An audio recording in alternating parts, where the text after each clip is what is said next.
Kągi, atvažiavome į vietą, esame Orechive, jau sutikom Osvaldą, man už nugaros stovi. Matom patį šviežiausią kabą atskridusi rusų aviacinė valdoma bomba. Bet čia žiūrėk, degėsių biški kvapas yra, kažkas čia nesenai buvo atskridę, ne? Aplinkui nei vieno sveiko namo nėra. Mes dabar esame mūsų štabe ir esam saugus. Sveiki, eterė laida Praeities žvalgas, aš Arūnas Jasiukevičius, sveikinuosi su jumis iš Italijos. Esu apleisto cukraus fabriko teritorijoje, man už nugaros pagrindinis pastatas. Teritorija didžiulė ir yra viename iš kurortinių miestelių pakrantėje ant jūros kranto, prabangių namų rajone, todėl šis objektas jau yra pradėtas įsisavinti nekilnojamo turto vystytojų ir štai anoj pusėje jau pradėti išvalyti seni fabriko pastatai ir pradėtas statyti naujas gyvenamų namų kvartalas. Manau, kad viso objekto aš jums net neparodysiu, nes kiti pastatai yra labai prastos būklės, tačiau šis pagrindinis senovinis, jisai labai gražiai atrodo, tai va aš po jį noriu jūs truputėlį pavedžioti. Italijos miestelis Cecina įsikūrė maždaug 30 km į pietryčius nuo Livorno. Ceciną įkūrė Romos konsulas Albinus Caecina, senovės etruskų šeimos palikuonis. Žlugus Romos imperijai teritorija išgyveno ilgą sunkumų laikotarpį. Tik tada, kai valdžia atėjo Toskanos didysis kunigaikštis Leopoldas II, miestas pradėjo klestėti atsiradus vietiniam žemės ūkiui. Cecina buvo sunaikinta per Antrąjį pasaulinį karą, tačiau po rekonstrukcijos ji išpopuliarėjo dėl skaidraus, giliai mėlyno vandens ir plačių auksinių paplūdimių, jau nekalbant apie svetingumą. Bet kas apsilankęs Cecina miestelėje tikrai pastebės architektūriškai išsiskiriantį didžiulį kaminą beveik pačiame miesto centre. Atsakymas labai paprastas. Už sienų supančių tą mažą giraitę yra buvęs cukraus fabrikas, dabar Cecina istorijos dalis. Cukraus fabrikas gimė apie 1899 metus sudarius sutartį tarp bendrovės Etrufija ir banko Tirena. Dūmtraukis mieste vyrauja ir šiandieną. Tuo metu nuotraukos vaizduoja jos veiklos įkarštį. Tūkstančiai vyrų dirbo viduje, tūkstančiai runkelių buvo gabenami sunkvežimiais į bunkerius, kad vėliau pavirstų cukrumi. Dūmai iš dūmtraukio kankino ne tik Ceciną, bet ir visą Via Džinori regioną ir aplinkinių vietovių oras tapo saldus ir lipnus. Fabrikas buvo savo sėkmės viršūnėje nuo 1903 iki 1922 metų, kol pamažu sumažėjo darbo, daugelis darbuotojų išvyko ir atėjo diena, kai nuskambėjo paskutinis skambutis ir buvo apdorotas paskutinis cukrinis runkelis. Dabar šį fabriką lanko tik fotografai ir istorijos entuziastai. Senieji pastatai vis dar išlaikė prieškario pramonės architektūros dvasią. Viduje dar ilgai buvo galima rasti įrangos likučių. Viskas pasikeitė 2007 metais, kai Aulo Cecina SRI nusipirko 120 000 kvadratinių metrų žemės sklypą nekilnojamo turto projekto vystymui. Laimiai projektai dėl finansinių priežasčių buvo pristabdyti, tad smalsuoliai ar entuziastai gali aplankyti šį puikų architektūros paminklą dar ir šiandien. Kadangi objektas yra prabangių namų kvartale, čia žmonės visi labai saugo savo nuosavybę ir savo kvartalo reputaciją. Ir jeigu tik tai atvyksta kažkokie įtartini žmonės, iš karto kviečia policiją. Todėl mes pasirinkome laiką beveik prieš pat temstant, kad patekti šį objektą, kad mažiau žmonių mūsų pamatytų. Visiškai neišmanau cukraus gamybos technologijų, todėl nelabai galėsiu jums pakomentuoti, kas kam yra skirta. Tiesiog parodysiu šitas didžiulės, gigantiškas konstrukcijas. Temsta, tai reikia labai atsargiai vaikščioti, kad nežnektelt į kažkokią tai duobę neaiškę. Pastatas iš tiesų labai senas pagal visą architektūrą ir įrengimus. Aš spėju, kad čia turbūt dar iki Antro pasaulinio karo jis buvo statytas. Lipu į viršų štai tokiais metaliniais laiptais ir parodysiu, kas viršui.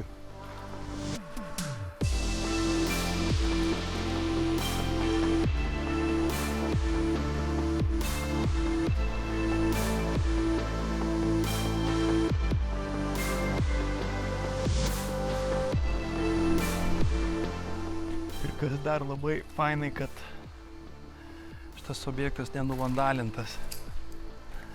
Nėra pritepliota jokių grafičių. Aš labai nemėgstu grafičių tepliotojų. Jeigu būtų mano valia, tai žinokit, už grafičių tepliojimą bausmės būtų turbūt padidintos kokią 100 kartų. Nes vat objektas kaip šitas yra labai gražus. Lemia tokie seni inžineriniai sprendimai ir jie yra nesugadinti. Viršuje yra keli nedideli grafičiai, bet jie negadina vaizdo kaip tie didžiuliai teplionės didžiulės. Čia turbūt virdavo cukrų.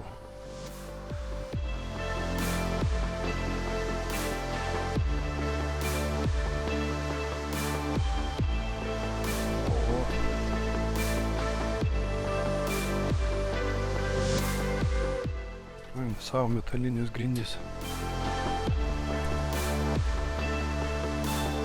O, geras. Nieko savo, talpyklos. O čia kas? Čia cisterna didžiulė kažkokia. Šitas daiktas. Jo, čia grindys medinės. Tai jos taip minkštos net. Blemba, žiūrėk, čia tas visas didelis daiktas turbūt suktis turėjo. Kažkaip tai. Nes ten panašu į pavarą. Objektas pilnas balandžių ir kaip įeinu į kokią nors patalpą, jie išsigąsta ir skrenda ir mane dar labiau išgąsdina. Bet iš tikrųjų, gaila būtų, jeigu nugriautų, nes pastatas žiauriai fainas, žiauriai gražus ir tie įrengimai jie tokie labai, savotiškai įdomiai atrodo. Čia galėtų geriau jo nenugriauti, o aptvarkyti biškį, palikti dalį įrengimų ir padaryti čia kokį nors kultūros centrą arba renginių erdvę, nes čia labai tokia atmosfera įdomi.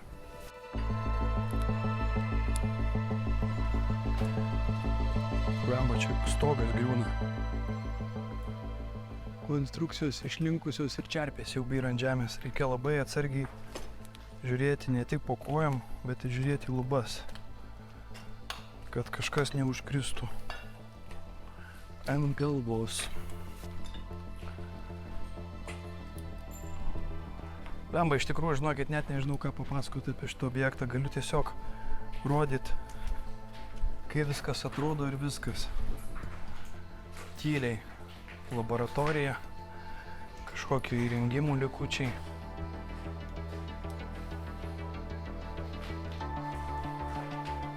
Čia tyrimų laboratorija panašu, kad buvo. Čia didžiulis cechas.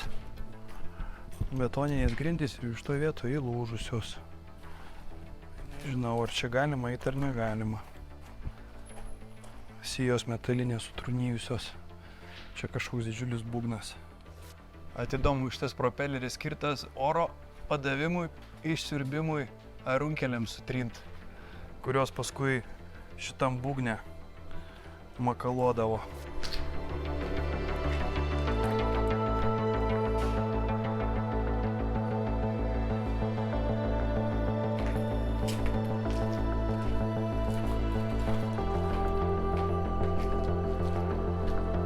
Oho, čia dar kažkokių įrengimų.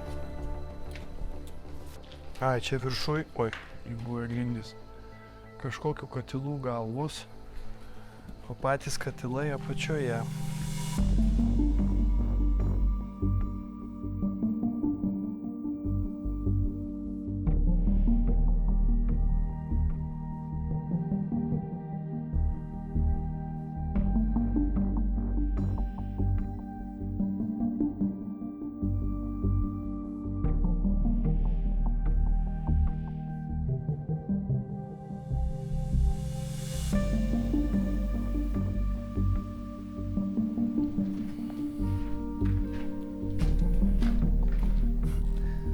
Žinot, koks čia augalas? Čia figa. Šiame pastate auga figos.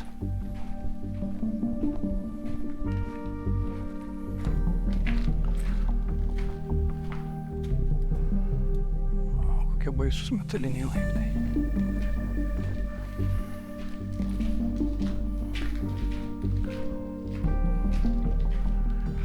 Čia kažkoks katilas. Šikšnosparnis ką tik praskrido. Eina savo. Šitas daiktas tikrai darytas prieš karą, kniedės, matytas senovinės tokios dabar jau taip nedaro, dabar virina ir daro kažkaip kitaip.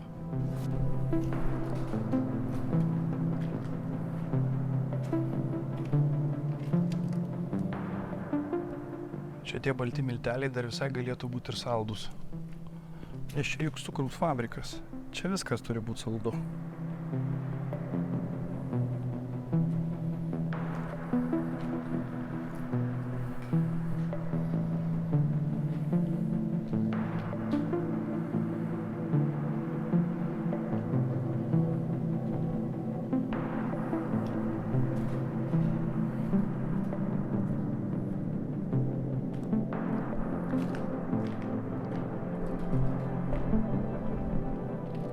Torbido. Turbo.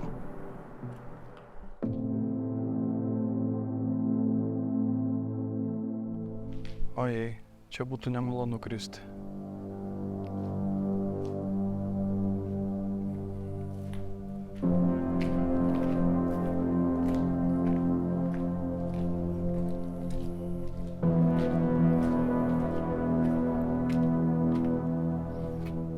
Čia to didžiulio cecho viršus.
Naktinis pasivaikščiojimas apleistame cukraus fabrike. Nieko savo. Čia tai aparatas. Su langeliais.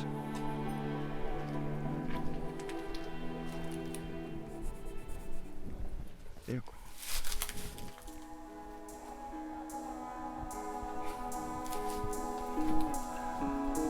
Lato Roma.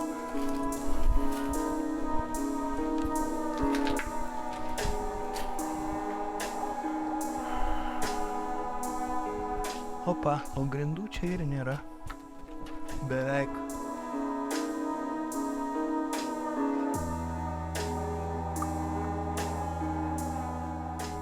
Iš tikrųjų fantastiškai išsilaikęs fabrikas ir kas įdomiausia, kad visos konstrukcijos paliktos, niekas neišvežta į metalų laužą, niekas nesupjauta, viskas čia stovi. Tiesiog aš einu didžiulė teritorija, didžiulis pastatas ir einu ir kiekvieną kartą, wow, kas čia? Tikrai pastatas yra prieškarinės konstrukcijos, matosi storo plieno metalinės su kniedėm, su varžtais sutvirtintos. Ir kas įdomiausia, kad yra pirmas aukštas tuščias, kažkas gal čia buvo kokie įrengimai, bet čia greičiausiai surinkdavo tik tai produkcija. Yra metalinė perdanga ir visos pačios sunkiausios metalinės konstrukcijos, visi įrengimai stovi antrame ir trečiame aukšte. Čia yra fantastika, kaip viskas išsilaikė šitiek metų. Nes jeigu kažkur iš tų sijų neatlaikytų, tai viskas čia kaip griūtų žemyn, tai tikrai maža nepasirodytų. Šikšnosparniai skraido. Na, čia tikrai daug visko yra išsilaikę. Ai, ir dar žemiau galima nulipti. O, čia yra, rūsys. O, davai, rūsį pabandysiu, pažiūrėsiu, kas gero rūsyje. Opa! Nulūžo laiptų paskutinė pakopa. Gerai, kad paskutinė, o ne viršutinė. Kažkokie komunikaciniai kanalai, vamzdžiai matyt buvo išvedžioti. Elektros įranga kažkokia. Išjungti jauks. Taip, dabar įdomioji dalis, kaip man iš čia išeiti. Va, yra dar vienos kopėtėlės. Va čia matau, dalis konstrukcijų yra išpjaustyta. Reiškia, kažkas kažką čia jau ieškojo ir išsivežinėjo. Žiūrėkit, kaip čia tikrai prieškariniai dalykai. Lubos. Dar tais laikais, kai nemokėdavo padaryti vientisų didelių perdangų, tai darydavo metalinę konstrukciją ir paskui plytas va taip pasumūrindavo puslankiais, kad laikytųsi. Čia šitoj patalpoje aš buvau, bet aš va ten nebuvau. Čia va vieną jie pradėjo jau pjaustyti metalistai. Pažiūrėkit, kokios turi metalas. Čia irgi viena. Čia viduj vamzdžiai. Ko gero šildymas buvo viduje ir va įstrižos plokštės šildydavo šitam puode. O čia dar kitokie katilai. Va, mechanizmas. Dar net tepalas nenusiplovęs. Neaišku, kiek čia jau metų stovi. Niekur nenueisiu, bet tos konstrukcijos čia jos bene 100 metų skaičiu. O, viršų koks puodas. Geras. O aš ten buvau. paskelbk, čia nebuvau. Taip, tu suradau. Įgriuvęs stogas įlūžęs ir laiptai užgriuzdyti. Va, tenais, tu matau.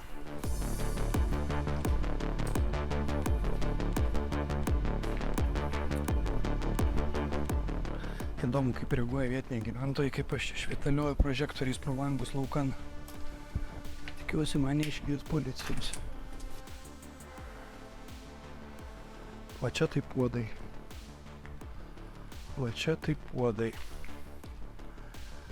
Su langeliai. Nusėda mano kameros prožektorius, tai dabar galiu šviestis tik su to, kuris ant galvos. Geras. Žolė auga. Dar kažkokie katilai didžiuliai. Tu? Gal atlaikys mane. Iš viršaus jau nėra kam kristi, jau stogas visas čia sukrito.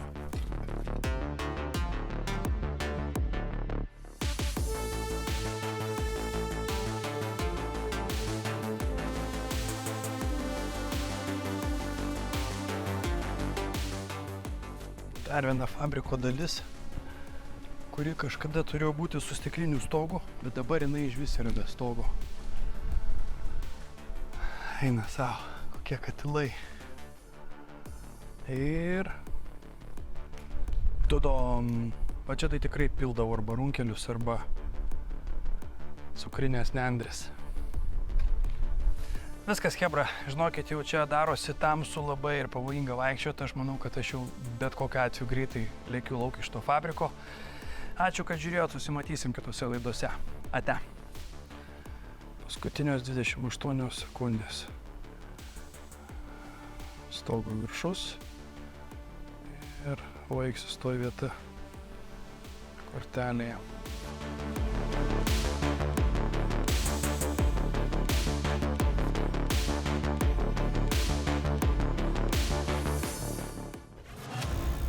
Sveikinusiu su jumis iš Ukrainos. Tradiciškai mes vėl su parama, netradiciškai kita lokacija. Matosi čia, taip pat į prekybos centrą pataikymas buvo. Čia viskas tai taip kaip Černobylio zona, tik tai dar viskas baisiau. Oho, čia tiesiai į tą pataikė. Oho, Maskvekas kaip susispaudęs.